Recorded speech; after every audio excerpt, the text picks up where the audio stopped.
But I do think that Harbaugh's gone because of this stuff. Where would he go? Like, if we had to pick right now the best spot for Jim Harbaugh. Commanders. Stop it. Bears. Seriously, though. I don't want him there. I want a new young offensive coordinator. Green Bay. But no, I talked about this on Kurt and Long today. Too, because if you think about what Harbaugh did with Kaepernick, you want to at least have that type of an opportunity for a dual threat quarterback that's limited in throwing the ball down the field. I think he's a good coach. But you think LaFleur would be gone after this year? No, I don't. So that's what I mean. They're not a realistic option. I'm just saying. So I don't think what's a realistic place then? Yeah, Washington, I would say. Hold on. Is it crazy if the Cowboys fail that he goes there? I don't think that would. You think McCarthy sticks around? I just don't think he would be the guy that they went for. You don't think Jerry would do it? Still hoping Dion, but I know that's never going to happen. My shoes, and then the bottoms of Trista's shoes. I got all big difference there. How? You definitely have some dog poop on the bottoms of your shoes there. Yeah, that's definitely caca. No, it's not. Yeah, it is. How? Well, we don't know. How? I don't know. You stepped in it. All right, hold on. Kind of like the Saints stepped in it last night, guys.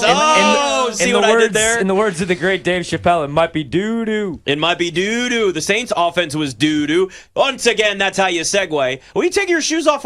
Derek Carr God. was not good last night. What is that? What is that? Are we taking our shoes off now? It's not. She just sniffed her shoes. Not it. That's not what it is. I think it's Ew. just like gum. I think it's gum and like the best. The Gross. best is that she was concerned that it might be, so she took her shoes off to sniff them. Eat it. Take a little bite. There you go.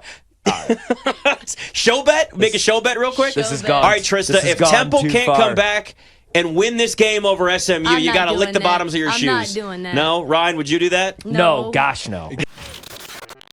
Apparently, we're missing a brawl in the Rangers Astros. Where's it gone? Why is the TV off Well, now? okay. It just disappeared. Ryan would prefer to watch SMU Temple. Yeah, well, yes. That's him. Here's the thing. Ryan Friday Well, Horvat. here's the honest to God truth. Once again, the remotes control different TVs than they did 5 seconds ago. Here's as your of brawl. 2 days ago, they're now not. Everything is falling. It's just completely confusing in here. All right, so now we'll get a quick little reaction here because this is what we do. So we got a couple of Rangers at the plate. Then you get some words are being spoken back and forth. Ranger. This isn't a brawl. It's just a bunch. You know what it is? That was an NBA fight. Bunch of guys standing around like they're in high school while the teachers are in the hallway and they're holding them back, and that's when they start talking.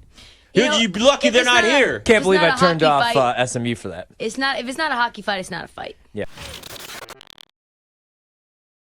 So I've always had this theory, guys. Work with me on this. We'll get to what happened in Thursday Night Football in a minute. We got plenty of time. It's a very long show. I've always had the theory that when people complain about bench clearing brawls in baseball, you should allow a one-on-one fight, but that's it. Anybody else that leaves the dugout gets suspended, like in the NBA. But you let these guys fight one-on-one. I guarantee you won't have as many players charging the mound in baseball if you know no one's got their back.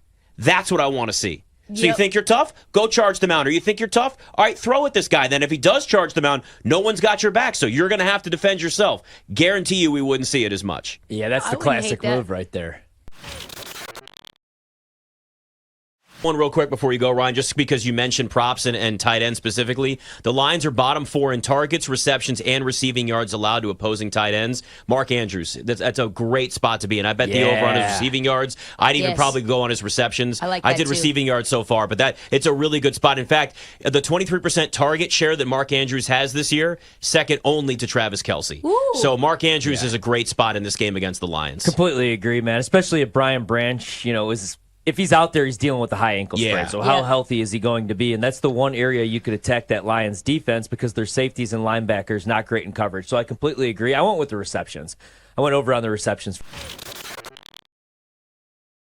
Prove-it game for the Lions to go into Baltimore, win this game, show that they're more than just a fun offense and a defense that's starting to be respectable. This is their chance now to strike while the Eagles just lost last week and the 49ers just lost too. Yeah, I'm a little concerned about the wind. I asked you guys what the forecast was going to be, and you guys said it was going to be blowing in Baltimore, in the DMV in general. I wasn't really interested in what it was. I was really more for myself, but when she told me it was going to be windy, about 20-mile-an-hour winds. It says. Might even. It looks 20. There's some gusts up to 30 miles an hour. So we're seeing in some spots. For me, the only answer, and as much as I'd like to take the Lions because they've been an against the spread machine for like 15 weeks in a row or whatever it is, like 13 out of the last 15. And I do think that Jared Goff, if the weather was calm, could keep this thing close. I think they could obviously win the game as well, just based on their offense alone. I think I'm just going to have to go full game under 21, minus 115, a lot of wind, 3 and outs. Ravens defense is getting healthier by the second. You've got Gus Edwards running into stacked boxes. He hasn't looked great. Lions run defense is good. I think the real kicker here is going to be probably Lamar and whether he can scamper. We saw that first half under against, I think it was the Browns, end up just busting last second because Lamar scored too fast. But I think that's all I want to do. I think I want to do under 21. I might look at some props. Maybe, I don't know, maybe a little Sam Laporta, maybe some.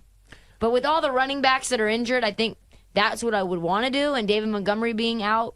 So I think it's just the under first half. I will give you one real quick before you go, Ryan, just because you mentioned props and tight ends specifically. The Lions are bottom 4 in targets, receptions, and receiving yards allowed to opposing tight ends. Mark Andrews, that's a great spot to be in. I bet the over on his receiving yards. I'd even probably go on his receptions. I did too. Receiving yards so far, but it's a really good spot. In fact, the 23% target share that Mark Andrews has this year, second only to Travis Kelce. Ooh. So Mark Andrews is a great spot in this game against the Lions. Completely agree, man. Especially if Brian Branch, if he's out there, he's dealing with a high ankle sprain. So how healthy is he going to be? And that's the one area you could attack that Lions defense because their safeties and linebackers not great in coverage. So I completely agree. I went with the receptions. I went over on the receptions for Mark Andrews. And Lamar's coming off his best game. I want this to be a theme night, by the way. This is the Ryan Horvath Crappy Coffee Game of the Week. Yes. All right, it's the Sponsored Crappy by Coffee What's Game of the your Week. thing? It's sponsored by thing? Odyssey One Thing. What's your one thing?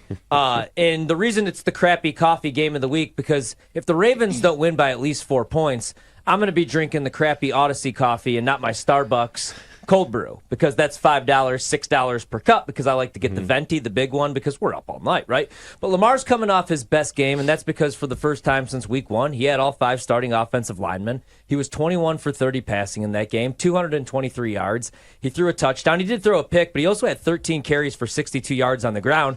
And like when the offense is clicking and healthy, I like it. It's 3 wide receiver sets. It's 11 personnel. It's Lamar running into light boxes. And even though the Lions defense is good, they're a little bit beat up right now, and they're beat up on the offensive side of the ball as well. They're not going to have David Montgomery in this game. Gibbs is going to be dinged even if he does go. So, you're looking at Craig Reynolds getting more carries. Windy conditions, Jared Goff, you look at the home road splits. This seems like we got people. I was on with Zach Gelb. He's talking about maybe throwing in a little action on Jared Goff to win MVP.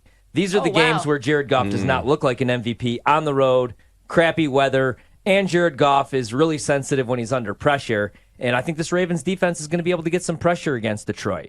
Are the Lions going to be able to play zone against Lamar to limit his legs? He's tore up zone defenses. He struggles more against man defense, but if you play man, he could take off. He could rush for 85 to 100 yards in this game. I agree it's going to be a big Mark Andrews game, but I love the Ravens. This is actually my favorite bet of the week. I know everybody likes Detroit. I'm going to go against that. I'll take the Ravens. Quote the Raven, nevermore.